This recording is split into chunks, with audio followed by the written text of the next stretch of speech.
దావీదు ఒక మందిరం కట్టాలి అనుకున్నప్పుడు మంచి కార్యమే కదా, గో ఎహెద్ అంటాడు నాతాను.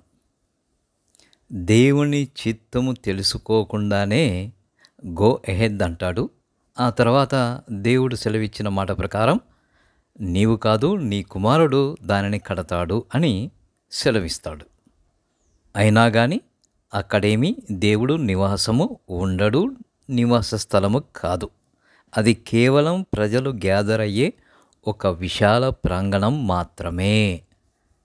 సృష్టికర్త అయిన దేవునికి తన సృష్టి తనకు నివాస స్థలం, నివాస మందిరం కట్టడమా హాస్యాస్పదంగా లేదు?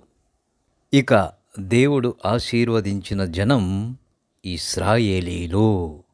ఇది మన కళ్ళ ముందు కనబడుతున్న సత్యము. చరిత్రలో ఇక ఏ జాతి కూడా ఈ విధంగా ఆశీర్వదింపబడి నేటికి నిలిచి ఉన్న జనాంగము లేనే లేదు. ఆర్యులు, పల్లవులు, చోళులు, మోయాబీలు, అమ్మోనీలు, అమాలేకీయులు, కాకతీయులు, మొఘల్స్, ఇలా ఎన్నో జాతులు అంతరించిపోయాయి.